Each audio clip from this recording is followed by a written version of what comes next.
নমস্কাৰ, আজি হৈছে 4 মাৰ্চ বুধবাৰ। এই মুহূৰ্তত সমগ্ৰ ৰাজ্যবাসীৰ বাবে আহি পৰিছে আজি সন্ধিয়াৰ বহুকেইটা ডাঙৰ খবৰ। জনাইছোঁ আজি সন্ধিয়াৰ প্ৰথমটো ব্ৰেকিং নিউজ। কঠোৰ হৈছে দেশৰ সৰ্বোচ্চ ন্যায়ালয়, হিন্দু মুছলমানৰ ৰাজনীতি কৰিব নোৱাৰিব কোনোৱে। এক ডাঙৰ খবৰ জনাইছোঁ সমগ্ৰ ৰাজ্যবাসীক। নিৰ্বাচনৰ পূৰ্বে কঠোৰ হৈছে দেশৰ সৰ্বোচ্চ ন্যায়ালয়। সাংবিধানিক পদত থকা ব্যক্তিলৈ সুপ্ৰিম কোৰ্টৰ কঠোৰ নিৰ্দেশনা। আৰু জাতি ধৰ্মৰ ভিত্তিত কৰিব নোৱাৰিব কোনো সাম্প্ৰদায়িক মন্তব্য। ভাষা অথবা অঞ্চলৰ ভিত্তিতো দিব নোৱাৰিব সাম্প্ৰদায়িক মন্তব্য। মন্ত্ৰী বিধায়কে কোনো বিশেষ সাম্প্ৰদায়ক টাৰ্গেট কৰিব নোৱাৰিব। আৰু হিন্দু মুছলমানৰ ৰাজনীতি কৰিব নোৱাৰিব কোনোৱে। নাগৰিকৰ মৌলিক অধিকাৰ কোনেও ভংগ কৰিব নোৱাৰিব। ঘৃণামূলক ভাষণ আদালতত অৱমাননাৰ সমান। আৰু হিমন্ত বিশ্বৰ ঘৃণামূলক ভাষণৰ বিৰুদ্ধে কৰা আবেদনক লৈ এই মন্তব্য কৰা হৈছে। গোচৰ নিষ্পত্তিৰ পূৰ্বে কেইবাখনো আবেদন বিবেচনা কৰিছে আৰু ৰিট আবেদন গ্ৰহণ কৰিবলৈ অস্বীকাৰ কৰাৰ বিপৰীতে কৰিছে বহু মন্তব্য। আৰু সংবিধান উলংঘা কৰিব নোৱাৰিব মন্ত্ৰী অথবা বিধায়কে। ন্যায়াধীশ উজ্জ্বল ভূঞা বিচাৰপীঠৰ এই গুৰুত্বপূৰ্ণ ৰায়। আৰু সকলোৰে প্ৰতি সন্মান আৰু শ্ৰদ্ধাৰে মনোভাৱ ৰাখিব লাগিব জনপ্ৰতিনিধিয়ে। ভাষণ, কাৰ্টুন, মিম প্ৰস্তুত কৰি উপলুঙা কৰিব নোৱাৰিব। আৰু নিৰ্বাচনৰ পূৰ্বে এইবাৰ কঠোৰ হৈছে দেশৰ সৰ্বোচ্চ ন্যায়ালয়। জনাইছোঁ আৰু এটি ব্ৰেকিং নিউজ ডাঙৰ খবৰ। এইবাৰ অখিল গগৈ সন্দৰ্ভত ৰাজ্যৰ মুখ্যমন্ত্ৰী ডক্টৰ হিমন্ত বিশ্ব শৰ্মাৰ ডাঙৰ মন্তব্য। বাহিৰতহে অখিল গগৈক কথা বাৰ্তা কোৱা এজন ডাঙৰ নেতা যেন লাগে। আৰু ৰাজ্যৰ দল আৰু কংগ্ৰেছৰ মাজত 99.9% মিত্ৰতা হ'ব বুলি এক প্ৰকাৰ ডাঙৰ মন্তব্য কৰিছে ৰাজ্যৰ মুখ্যমন্ত্ৰীগৰাকীয়ে। জনাইছোঁ এক ডাঙৰ খবৰ। বাহিৰত অখিল গগৈক কথা বাৰ্তা কোৱা এজন ডাঙৰ নেতা যেন লাগে, কিন্তু বৰ্তমান অখিল গগৈ ব্লেকমেইলৰ চিকাৰ হৈ আছে। আৰু শেষত কংগ্ৰেছৰ মতে সকলো ত্যাগ কৰিব লাগিব অখিল গগৈয়ে। শিৱসাগৰত জিকিবৰ বাবে নিজৰ সাহস নাই অখিল গগৈৰ। এতিয়া ৰাইজৰ দলেও কংগ্ৰেছত ভয় খুৱাব বিচাৰিছে আৰু কংগ্ৰেছেও ৰাইজৰ দলক ভয় খুৱাব বিচাৰিছে। ৰাইজৰ দল আৰু কংগ্ৰেছৰ মাজত 99.9% মিত্ৰতা হ'ব। আৰু অখিল গগৈ মিত্ৰতাৰ প্ৰশ্নত আত্মসমৰ্পণ কৰিব কংগ্ৰেছৰ ওচৰত। আৰু শিৱসাগৰত জয়ী হোৱাৰ স্বাৰ্থত কংগ্ৰেছৰ সকলো চৰ্ত মানিব অখিল গগৈয়ে। আৰু অখিল গগৈ আৰু কংগ্ৰেছৰ মাজত ব্লেকমেইল আৰু ভয় খোৱাৰ ৰাজনীতিও চলি আছে এতিয়া। আৰু এনেদৰে এতিয়া মন্তব্য কৰিছে ৰাজ্যৰ মুখ্যমন্ত্ৰীগৰাকীয়ে। অখিল আৰু কংগ্ৰেছৰ মিত্ৰতা সম্পৰ্কে মন্তব্য ৰাজ্যৰ মুখ্যমন্ত্ৰী ডক্টৰ হিমন্ত বিশ্ব শৰ্মাৰ। মুখ্যমন্ত্ৰীগৰাকীয়ে কৈছে যে বাহিৰত অখিল গগৈক কথা বাৰ্তা কোৱা এজন ডাঙৰ নেতা যেন লাগে, কিন্তু বৰ্তমান অখিল গগৈ ব্লেকমেইলৰ চিকাৰ হৈ আছে। জনাইছোঁ মধ্যপ্ৰাচ্যৰ যুদ্ধৰ এটি ব্ৰেকিং নিউজ। ইৰাণ ইজৰাইল যুদ্ধৰ 12টা বিগ আপডেট আহি পৰিছে। ইৰাণ ইজৰাইল যুদ্ধৰ 12টা বিগ আপডেট জনাইছোঁ সমগ্ৰ ৰাজ্যবাসীক। ইৰাণ ইজৰাইলৰ প্ৰত্যাক্ৰমণত কঁপিছে এতিয়া মধ্যপ্ৰাচ্য। ইৰাণ আৰু আমেৰিকা ইজৰাইলৰ মাজত এতিয়া সংঘাত ক্ৰমাৎ বৃদ্ধি পাইছে। ইৰাণত প্ৰায় 787 জনৰ মৃত্যু আৰু লেবাননত প্ৰায় 60 জনৰ মৃত্যুৰ খবৰ আহি পৰিছে। ইপিনে ইজৰাইলত প্ৰায় 12 জন লোকৰ মৃত্যু হৈছে। ইয়াৰ উপৰিও যুদ্ধত 6 জন আমেৰিকান সৈনিক নিহত হোৱাৰ খবৰ আহিছে। যুদ্ধ চলি থকাৰ মাজতেই আহিছে কেইবাটাও ডাঙৰ খবৰ। আৰু ইৰাণৰ নতুন সুপ্ৰিম লিডাৰ হিচাপে মুস্তাফা আলী খামেনীক দিয়া হৈছে নিযুক্তি। আৰু ইৰাণে মিছাইল আৰু ড্ৰোনেৰে ভয়ংকৰ ৰূপত কৰিছে এতিয়া আক্ৰমণ। আমেৰিকাৰ দূতাবাসত আক্ৰমণ কৰিছে ইৰাণে। আৰু ইৰাণৰ প্ৰায় 2000টাকৈ ঘাটিত আক্ৰমণ ইজৰাইল আৰু আমেৰিকাৰ।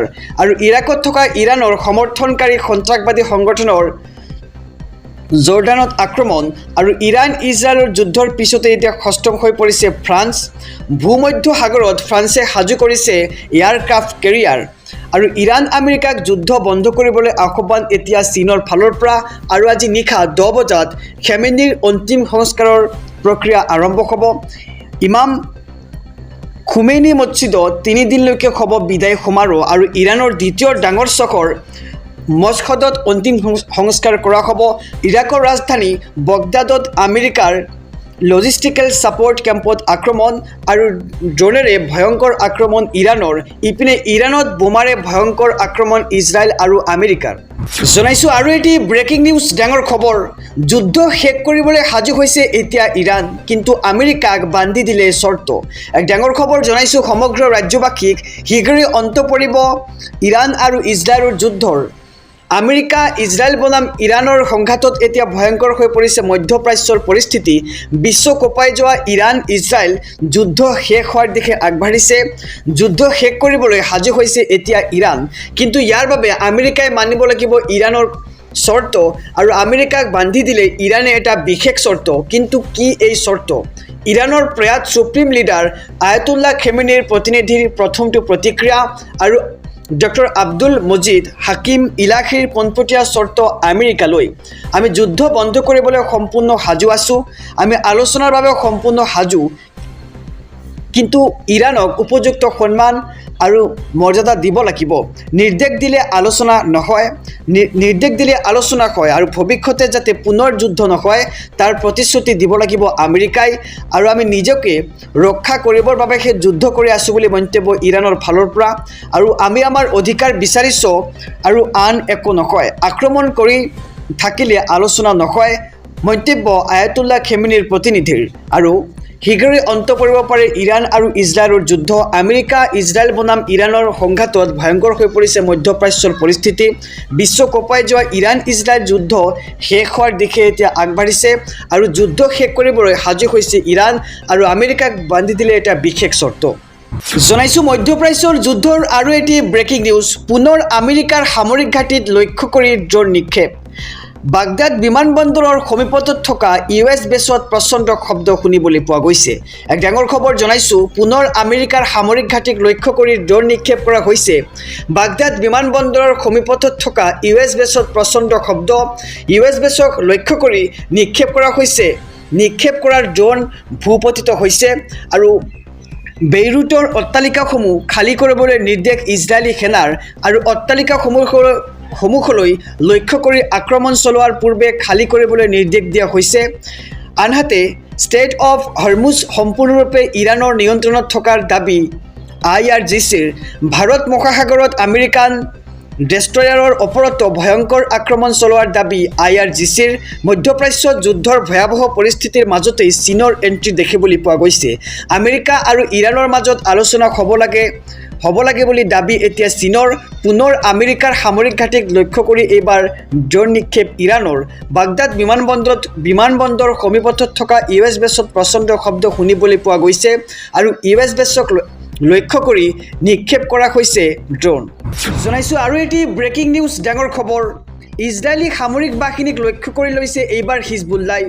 হাইফাৰ ইজৰাইলী নৌসেনাৰ ঘাটিত মিছাইল নিক্ষেপ হিজবুল্লাৰ এক ডাঙৰ খবৰ জনাইছোঁ এইবাৰ ইজৰাইলক লক্ষ্য কৰি লৈছে হিজবুল্লাই মেটুলাত থকা ইজৰাইলী সামৰিক বাহিনীৰ ওপৰত আক্ৰমণ হিজবুল্লাৰ ইজৰাইলী সামৰিক বাহিনীক লক্ষ্য কৰি ৰকেট বৰ্ষণ কৰাৰ দাবী এইবাৰ হিজবুল্লাৰ আৰু হাইফাৰ ইজৰাইলী নৌসেনাৰ ঘাটিতো ভয়ংকৰ আক্ৰমণ হিজবুল্লাৰ নৌসেনাৰ ঘাটিত মিছাইলেৰে আক্ৰমণ কৰাৰ দাবী হিজবুল্লাৰ মধ্যপ্ৰাচ্যত ধাৰাবাহিকভাৱে অব্যাহত আছে আক্ৰমণ আৰু প্ৰত্যাক্ৰমণ আমেৰিকান সেনাৰ ঘাটিক লক্ষ্য কৰি অব্যাহত ইৰাণৰ আক্ৰমণ ডুবাইত আমেৰিকান বাণিজ্যিক দূতাবাসত ড্ৰোন আক্ৰমণৰ দাবী ইৰাণৰ আনফালে দক্ষিণ লেবাননত IDFৰ ষ্ট্ৰাইকত হিজবুল্লাৰ 60টাকৈ ঘাটি ধ্বংস কৰাৰ দাবী ইজৰাইলৰ আৰু এইবাৰ ইজৰাইলক লক্ষ্য কৰি লৈছে হিজবুল্লাই মেটুলাত থকা ইজৰাইলী সামৰিক বাহিনীৰ ওপৰত আক্ৰমণ হিজবুল্লাৰ আৰু ইজৰাইলী সামৰিক বাহিনীক লক্ষ্য কৰি ৰকেট বৰ্ষণ কৰাৰ দাবী জনাইছে হিজবুল্লাই